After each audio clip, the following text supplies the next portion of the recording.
10 বার আল্লাহু আকবার পরে আপনি দোয়াটি পড়ুন, আল্লাহ পাক আপনার মনের সকল আশা পূরণ করে দিবেন। আপনি 10 বার আল্লাহু আকবার পড়ার পরে আপনি দোয়াটি পড়বেন।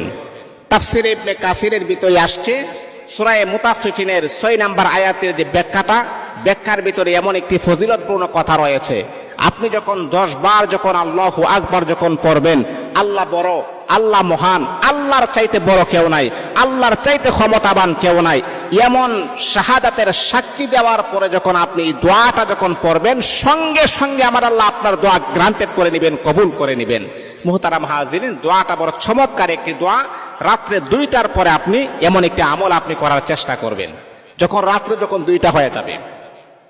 কারণ এমন সময় সবাই ঘুমিয়ে যায়, দুনিয়ার সকল মানুষ ঘুমিয়ে যায়। আল্লাহ পাক যত মাখলুকাত সৃষ্টি করেছেন, পশু পাখি সবাই কিন্তু ঘুমিয়ে যায়, কিন্তু একদল আল্লাহ তাআলার পিয়ারা বান্দা আছে যারা জান্নাতের আশায় জাহান্নামের ভয়ে তারা কিন্তু রাতের আরামের ঘুমকে হারাম করে দিয়ে ওই সমস্ত বান্দা বান্দি ঘুমায় না।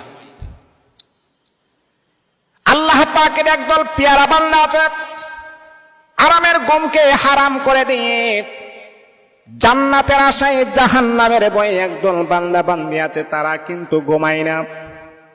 যখন 2টা যখন বেজে যাবে, ঘুম থেকে জাগ্রত হয়ে পবিত্রতা অর্জন করে আপনি আল্লাহু আকবার 10 বার পড়বেন। আল্লাহু আকবার, আল্লাহু আকবার।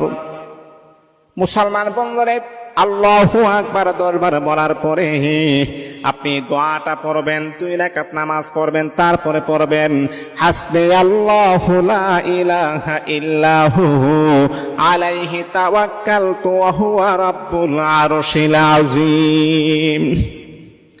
এই দোয়াটা আপনি কমাস কমে 40 বার আপনি পড়বেন। পড়ার পরে মাওলায়ে কারিমের কাছে চোখের পানি ছেড়ে দিয়ে রোনাজারি করবেন, কান্নাকাটি করবেন, আর বলবেন, মালিক তুমি ছাড়া তো আমার কেউ নাই। আল্লাহ তুমি একটু তাকিয়ে দেখো না, পৃথিবীর সকল মানুষ ঘুমিয়ে গেছে, পশু পাখি পর্যন্ত কোনো আওয়াজ নাই, শব্দ নাই, ঘুমিয়ে গেছে। মালিক রে, আমি যে তোমার কাছে 2 কানা বেকারের মতো হাত বানাইলাম, কোন সাক্ষী নাই, প্রমাণ নাই, দলিল নাই। আল্লাহ তুমি তো আমার মনের খবর জানো। আল্লাহ আমি ঋণগ্রস্ত হয়ে গেলাম, আল্লাহ আমি পেরেশানির ভিতরে আছি, আল্লাহ আমি বড় ধরনের রোগের ভিতরে আছি। আল্লাহ তুমি আমার সকল সমস্যাকে সমাধান করিয়া দাও। পয়গাম্বর বড় সুন্দর করে বলেন, আল্লাহ তাআলার মুমিন বান্দা বান্দি যখন এমন আশায় আশান্বিত হইয়া যখন মাওলায়ে কারিমের কাছে রাত্রে 2টার পরে যখন দোয়া করবেন, এই দোয়া কখনো আমার আল্লাহ খালি হাতে বান্দাকে ফেরত দিবেন না। এই দোয়া কখনো আমার আল্লাহ বান্দাকে খালি হাতে ফেরত দিবেন না। আমার আল্লাহ তখন চিন্তা করবে, আমার বান্দা সবাই ঘুমিয়ে গিয়েছে, রাত্রে 2টার পরে একমাত্র কেবলমাত্র আমি আল্লাহ পাকের কাছে চাইতেছেন, আমি আল্লাহ অবশ্যই আমার বান্দাকে খালি হাতে ফেরত দিব না।